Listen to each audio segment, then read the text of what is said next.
Hola, ¿qué tal? ¿Cómo están? Bienvenidos a un nuevo video más.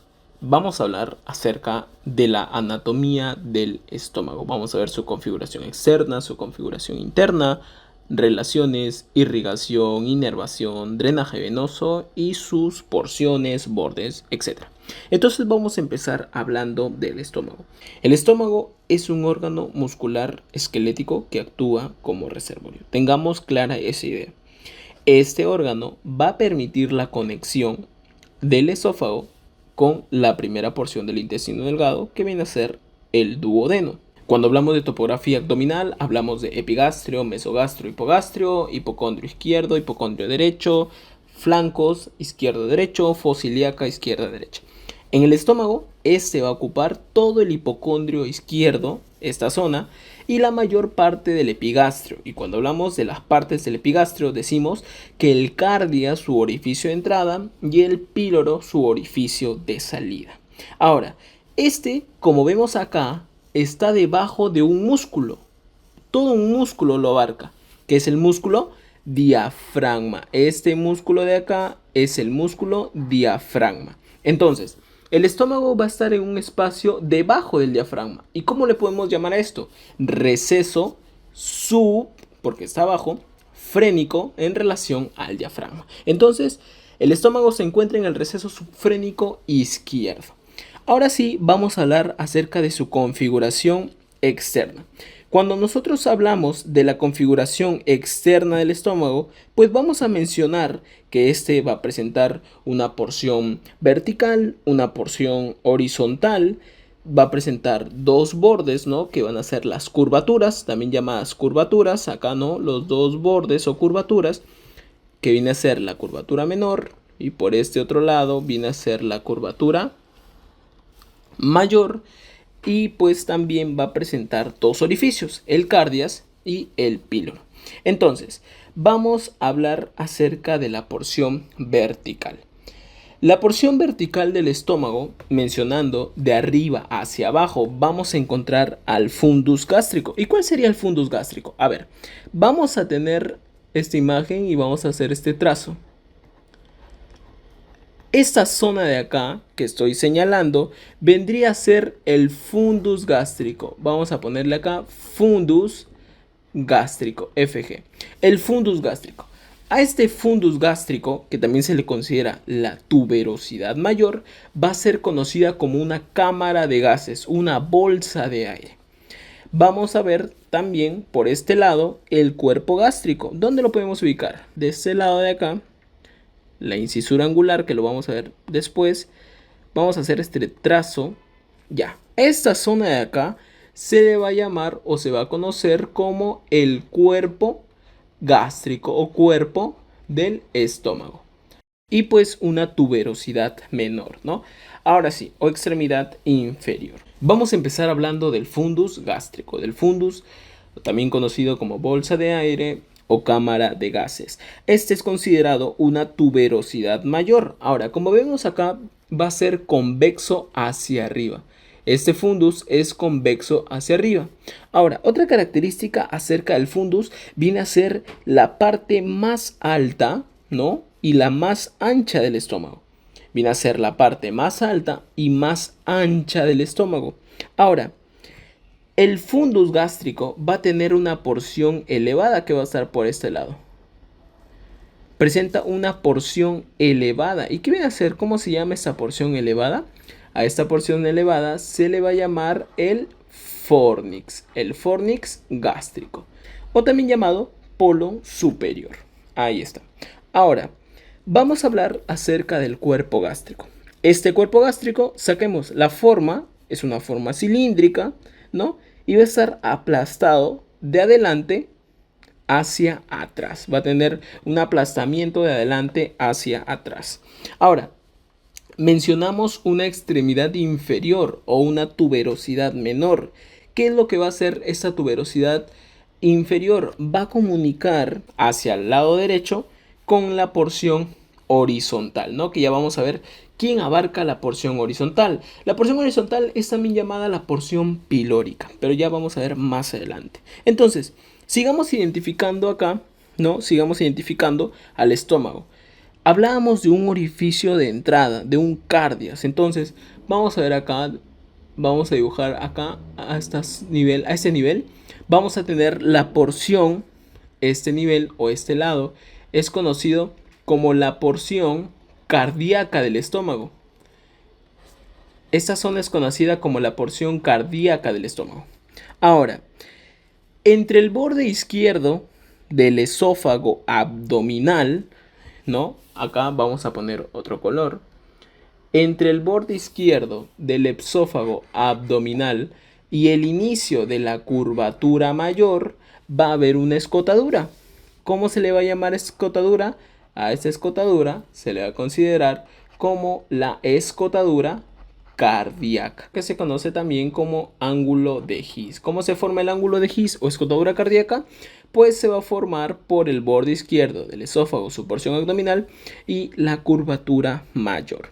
Listo, entonces sigamos identificando las partes del estómago. A ver, ya vimos el fundus, ya vimos la escotadura cardíaca, la porción cardíaca, el cuerpo, este va a ser la curvatura menor. Esta va a ser la, vamos a ponerla acá, si no se puede confundir, la curvatura menor. Esta va a ser la curvatura mayor. Y esta zona de acá, hasta este orificio que vemos acá, se va a llamar la porción pilórica. Todo esto de acá se le conoce como la porción pilórica. ¿Ok? La porción pilórica. Ahora, ¿cómo va a estar conformada la porción pilórica? Va a estar conformada por un espacio llamado antro y por otra zona llamada el conducto pilórico, ¿no? Acá, mira, vamos a trazar desde acá a esta zona de acá. Se le va a llamar antro, ¿no? Antro píloro. Y esta zona de acá se le va a llamar el conducto pilórico. Entonces, tenemos que la porción pilórica va a estar conformada por el antro píloro y el conducto pilórico. Ahora vamos a ver la porción horizontal. La porción horizontal, o también llamada porción pilórica, va a ser oblicua. Recordamos, hasta acá viene el cuerpo. Todo esto viene a ser la porción pilórica, ¿no?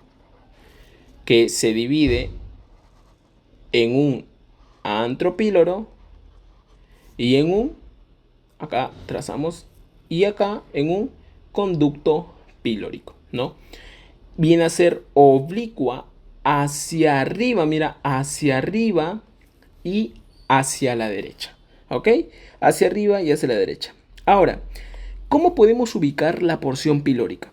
Para esto vemos acá la formación de otra escotadura. Así como arriba había una escotadura cardíaca, acá también va a haber la formación de otra escotadura. ¿Cómo se va a llamar esta escotadura? A ver, esta escotadura se le va a llamar incisura o escotadura angular. ¿Ok? Incisura o escotadura angular. Entonces, si nos preguntan dónde se encuentra o dónde se localiza la incisura angular, nosotros decimos que se va a localizar en el extremo inferior de la curvatura menor o en la comunicación de la porción vertical con la porción horizontal. Entonces, ya sabiendo esto, ¿podemos ubicar la porción horizontal o pilórica? Sí, se va a encontrar de forma distal a la incisura pilórica o incisura angular. Recordemos, ¿cuál es la primera porción? La primera porción es el antropíloro. Entonces, acá están las características. La primera porción es el antropíloro. Ahora, vamos a ver la curvatura mayor.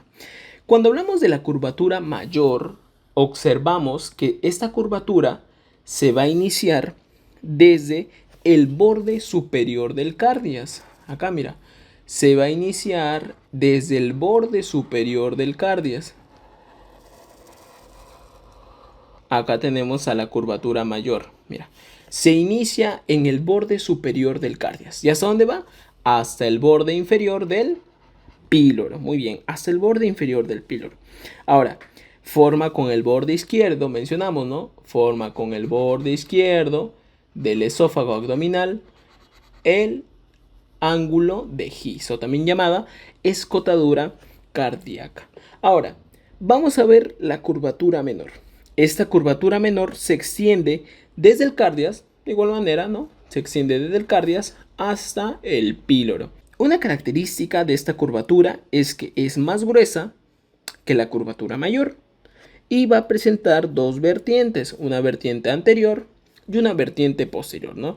Entonces acá ponemos toda la curvatura menor con su incisura angular que se encuentra en el extremo inferior. Ahora sí podemos entender que la incisura angular se encuentra en el extremo inferior de toda la curvatura menor. Entonces acá lo ponemos curvatura menor y acá ponemos curvatura mayor. ¿Y qué podemos saber más acerca del cardias?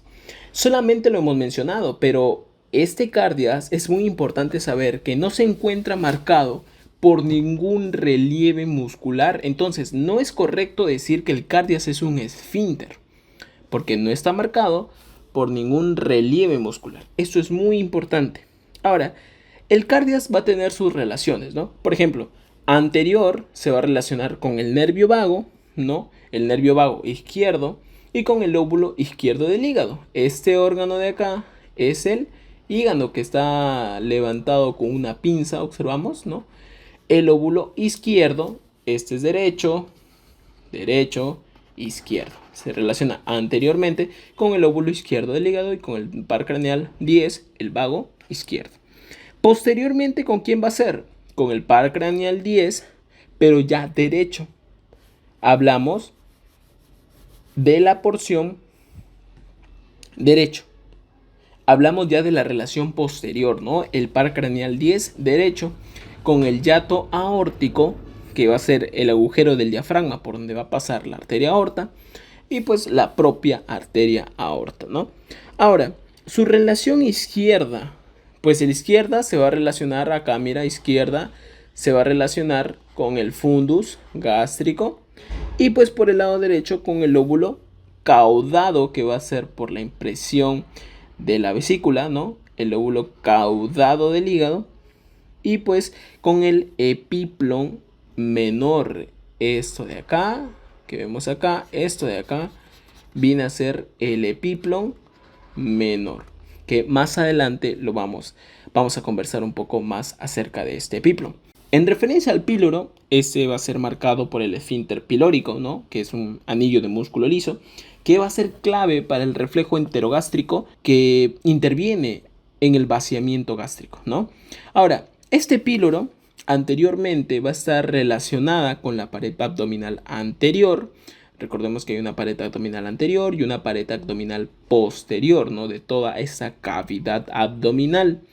En relación posterior vamos a tener la transcavidad de los epiplones, que ya más adelante vamos a hablar acerca de esta bolsa omental. En la parte superior va a estar relacionado con el lóbulo caudado, acá vemos, ¿no? Y con el órgano, la vesícula biliar. Y por la parte inferior, con un ligamento que es el ligamento gastrocólico, que lo vamos a hablar más adelante.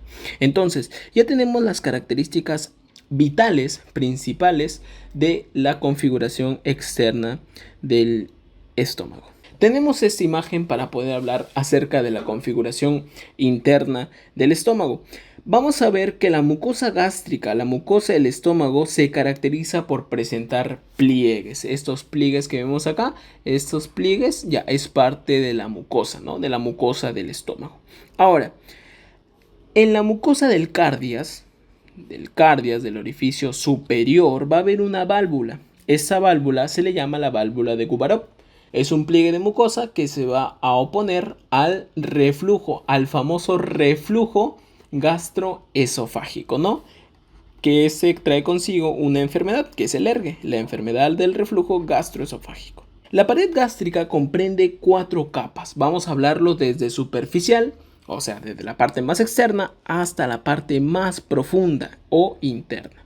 Entonces empezamos por la capa serosa. Esta es una capa superficial que va a estar formada por peritoneo. Luego le continúa una muscular. Para esta muscular vamos a recordarlo de una forma sencilla. La forma es lexemoi. ¿Qué viene a ser lexemoi? Viene a ser una longitudinal, externa, circular, media y oblicuo interna. Pero ¿así se llaman las capas? No, la capa simplemente se llama longitudinal. La capa se llama circular y la capa se llama oblicua. Pero para poder recordarlo, nos acordamos del lexemoi. Internamente sería la oblicua y externamente sería la longitudinal o también llamada superficial. Esta, como vemos acá, el esófago, la porción abdominal, va a tener sus fibras, mira. Y esas fibras van a continuar en el estómago. Entonces, la longitudinal o superficial va a presentar fibras del esófago que se van a proyectar, se van a irradiar al estómago. Y acá en la curvatura menor van a organizarse, van a agruparse y van a formar una estructura que se relaciona, ¿no? Acá vemos una corbata y la corbata es así, ¿no? Esto es una corbata.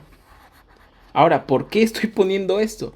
Porque cuando se agrupa en la curvatura menor o forma una estructura llamada, o la apariencia llamada corbata suiza. Ahora, vamos a ver la circular o también llamada media. Esta de acá, como vemos acá, va a venir así, mira, viene así, y va a ser perpendicular, va a continuar acá, ¿no? Perpendicular a la curvatura mayor del estómago. Y por último, la capa oblicua o la capa profunda, esta va a estar expandida sobre las dos paredes del estómago. La otra capa viene a ser la submucosa. Esa submucosa va a permitir deslizarse sobre la capa muscular, ¿no? A la capa muscular les permite deslizarse esta submucosa. Y pues por último, la más profunda, la mucosa, ¿no?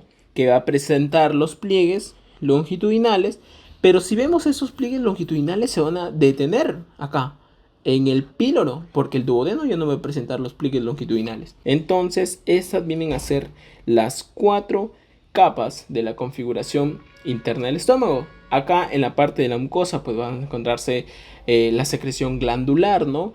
Las células parietales u oxínticas, que estas van a liberar el HCl, ¿no?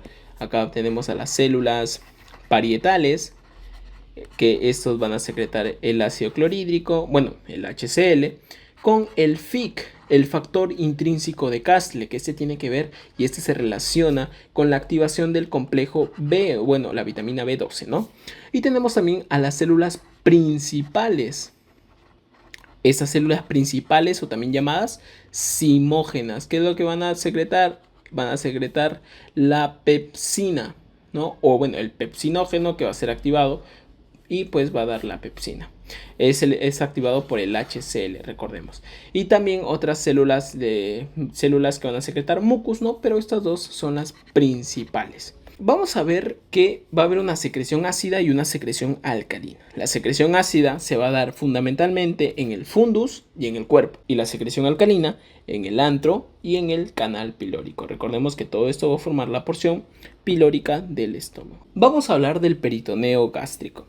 El peritoneo gástrico va a cubrir al estómago, ¿no? Mediante sus dos hojas, una hoja anterior y una hoja posterior, ¿no? Característica de la hoja anterior, su relación arriba y a la izquierda se relaciona con el hilio del vaso, hacia abajo se va a relacionar con el colon transverso y pues esta participa en la constitución de los ligamentos gastroesplénico, gastrocólico y parte del omento mayor, del epiplón mayor, que lo vamos a ver un poquito más adelante. Y saber que la hoja posterior va a estar relacionada arriba y a la izquierda con el fundus, pero la excepción es de que la hoja posterior del peritoneo no llega hacia la zona más elevada del fundus, que es el fornix gástrico. No va a llegar. Y pues esta hoja posterior tiene que relacionarse con la curvatura menor para formar el ligamento hepatogástrico y la curvatura mayor para formar el ligamento gastroesplénico y gastrocólico. Mencionamos la palabra omento, mencionamos la palabra epiplo. ¿Qué vienen a hacer estos de acá? Las hojas peritoneales, tanto anterior y posterior, en la curvatura menor y curvatura mayor, y en la parte superior, van a formar, o bueno, van a contener un tejido conectivo en el que van a pasar, ¿no?, todos los vasos, tanto también la inervación. Entonces, ambas hojas, anterior y posterior, se van a adosar y van a fijarse en los órganos vecinos, en los órganos que están relacionados a ellos. Ahora, estas formaciones se le van a denominar los omentos o los epíplons, ¿no? Entonces vamos a hablar acerca de ellos, pero ya sabemos que es un omento, ya sabemos que es un epiplon. A nivel del píloro, ¿con quién se va a relacionar? Por arriba con el omento menor o el epiplon menor, hepatogástrico, y por abajo forma la parte derecha del ligamento gastrocólico y omento mayor. Empezamos con el mayor. Para esto vamos a definirlo, vamos a sacarlo con la imagen, porque de eso consiste la anatomía, poder describirlo acerca de lo que vemos. Acá tenemos la curvatura, vamos a cambiar de color, acá tenemos la curvatura mayor, ¿cierto? La curvatura mayor del estómago. Entonces, esto de acá viene a ser el epiplon mayor. ¿Qué podemos decir? ¿Dónde se origina el epiplon mayor? El epiplon mayor, según lo que vemos, se origina en el borde inferior o en la parte inferior de la curvatura.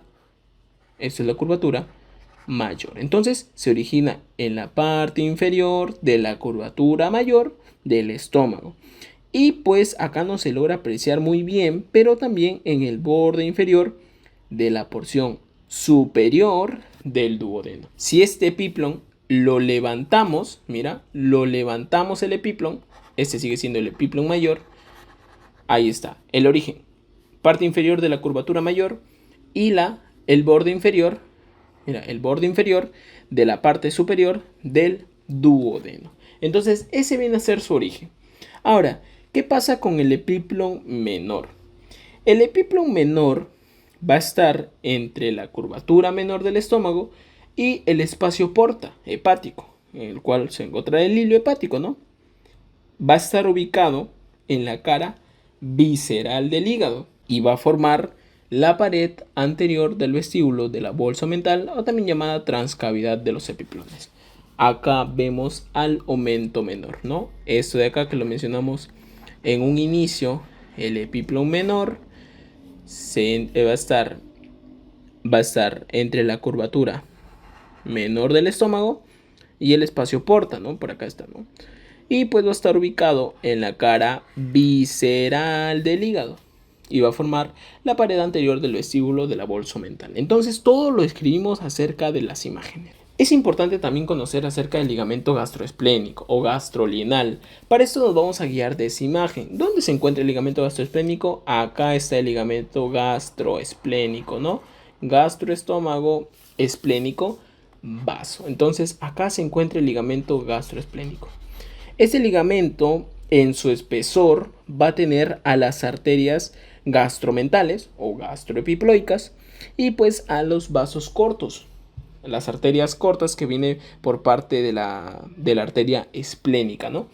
Y pues vamos a ver que hacia arriba se va a continuar. Mira, acá vemos el gastrofrénico.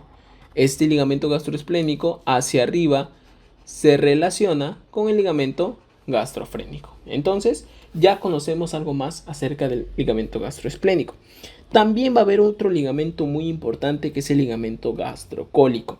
Este ligamento engloba todo el colon transverso. Engloba el colon transverso y pues baja hacia el asa delgada, ¿no?, para formar al epiplon mayor. Vamos a observar la presencia del ligamento gastrocólico. Para esto debemos de saber que el ligamento gastrocólico va a presentar dos láminas. Una lámina anterior, que viene a ser esto de acá, ¿no? Va a estar cortada. Esto viene a ser una lámina anterior, ¿no? Anterior. Y pues acá estaría, por acá estaría la lámina, por acá va a estar la lámina posterior. Todo esto va a dar origen al ligamento gastrocólico. Mencionamos algo de la transcavidad de los epiplones, pero para poder saber acerca de la transcavidad de los epiplones, que esto viene a ser un reflejo, ¿no?, de la bolsa mental o transcavidad de los epiplones en esta imagen, Para poder entender esto, primero debemos conocer las relaciones del estómago. Así que vamos a obviar esta parte y nos vamos a ir a las relaciones del estómago.